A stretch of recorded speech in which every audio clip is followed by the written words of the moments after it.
Whoa, what's up? This is your boy Kels. I'm back with Nola Reviews. I've been gone for a good little while.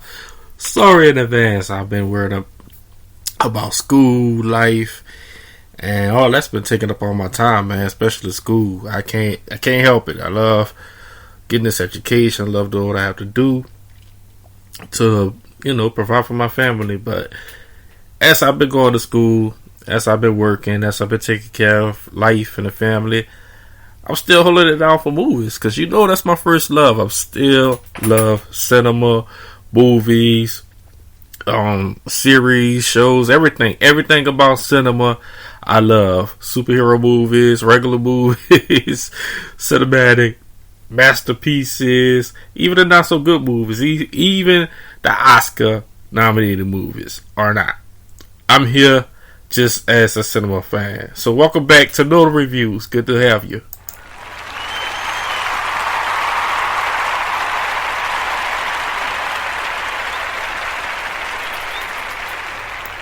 Yeah. Thank you. So it's good to be back.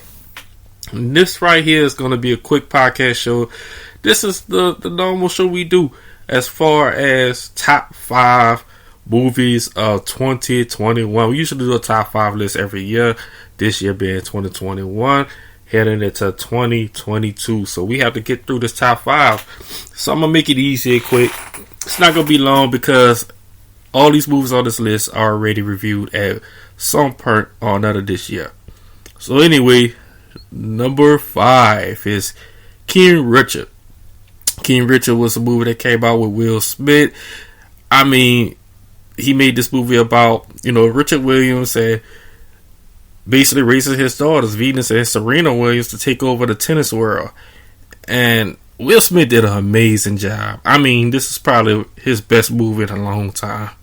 Like, we all knew Will Smith had those acting chops anyway, but for him to do this movie, King Richard, so good and so glorious that he did it, it deserved to be on the top 5. And I mean, it was hard to put on there because I have some hitters, but top 5 King Richard it is. Alright. Number 4, Doom.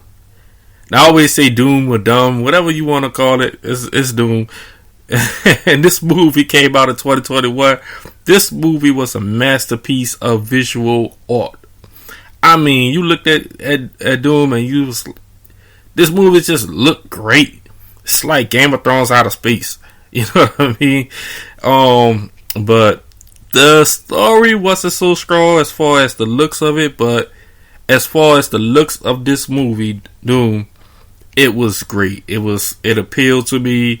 The story makes it just good enough to get past not being good, and it looks great. It's marvelous. It's like one of these movies the Oscars probably would nominate for best movie of the year, even though the story it's lackluster. The story is lackluster, but reason being, a reason why the movie's story is so lackluster is because they're coming out with another one, part 2 of this.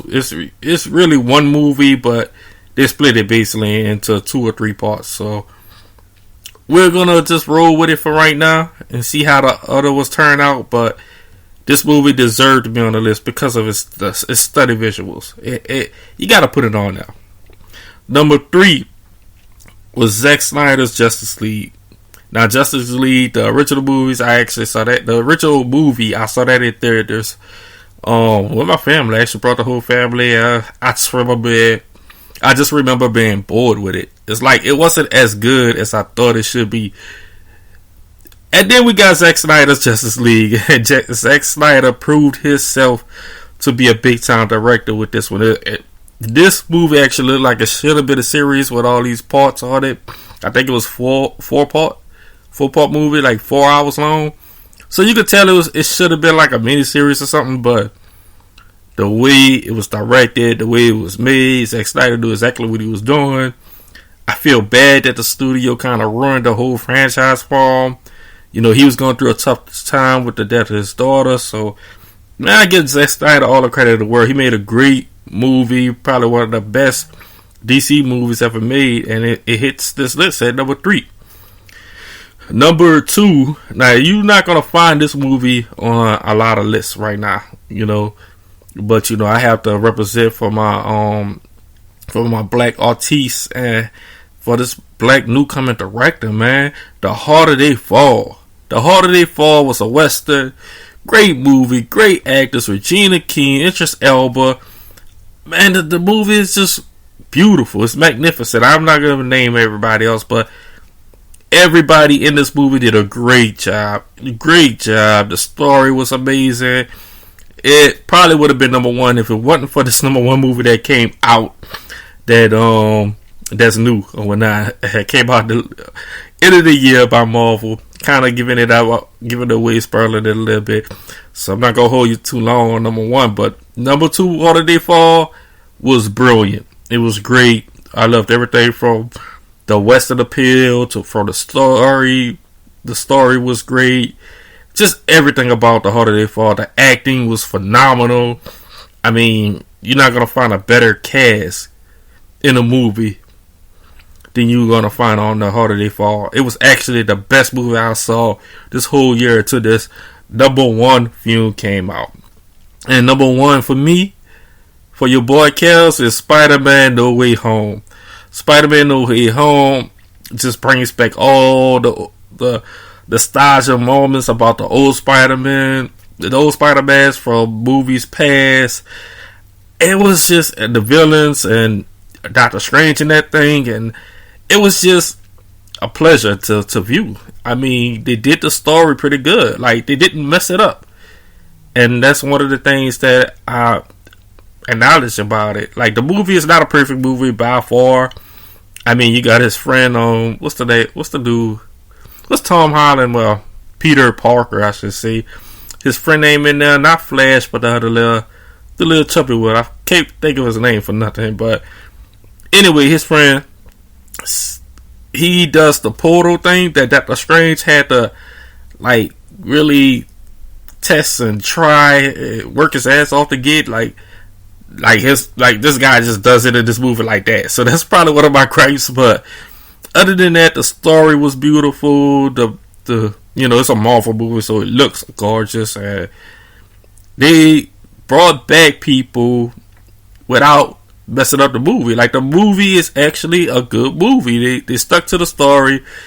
They made a great story, and they made a great movie. So Spider-Man No Way Home is my number 1 movie of 2020, and I know it just came out just this month, but it deserves it. It deserves the ranking. All right. So let's go through some notable hitters. So notable movies of 2021 was Judas and the Black Messiah. This movie, man, I had a hard time keeping this movie off the list. This movie should have been on the list. Like, between Doom, King Richard, and Black Messiah, I was like really juggling it. Like, I really wanted to put Black Messiah on this list because I enjoyed the hell out that movie so much. One of the best movies of this year. So, I mean, if I can, I put it at a tie for 5 with King Richard. To be honest, I can even put it up to number 4 because it had a better, stronger story to do. But that's what these movies do. That's what the list is for. This is subjective. So this is what I love. I'm a movie lover. Another notable movie that could have made the list, probably didn't, but it was still good. The Unforgettable. The Unforgettable is on Netflix. You can watch it anytime. It was a banger. It was a banger. Red Notice, another Netflix movie that I found to be one of the best movies of the year, but not in my top 5. Shang-Chi, I should say. Marvel's Shang-Chi, another Marvel movie. Almost made the list, but did not crack it. Too much CGI, but other than the CGI, it's a good movie. Godzilla vs. Kong was another one that could have made it easily. But I had to leave it off. It's not as good as the top 5 movies that's already on here. And Cruella. Cruella was a Disney movie that a lot of people rag on. Some people don't like it, but I love Cruella. I think that Cruella, the makers of Cruella, did a good job turning her into a sympathetic bad character. I mean, she didn't kill nobody in the movie per se, but you know, the Damnations did. Gotta admit, you hate the Damnations also. So Cruella could have made the list, but just narrowly missed it. So, you know, I gotta give props to Cruella. Anyway, what you think about my top 5? What are your top 5 movies of 2021? This was mine. It's a great pleasure being back. I'm gonna be making some more podcasts, audio for all you guys out here. You know, we gotta stay on our cinema, man. We gotta stay on our movie making stuff. You know what I mean? Our movie viewing stuff. I love cinema, and I love you. So look, I'm back. I'm out of school for this time that I'm out of college right now. And, you know, I'm too old to be a college student, but I am. It's more of a work college thing. But as long as I'm out of school, I'm going to be cranking out these videos. So beware of the worst movies of 2021, because that's going to be coming up pretty soon. But right now, these were the top movies, the top 5 movies of 2021. And I hope you enjoyed the show. Great to be back. Peace. Love you.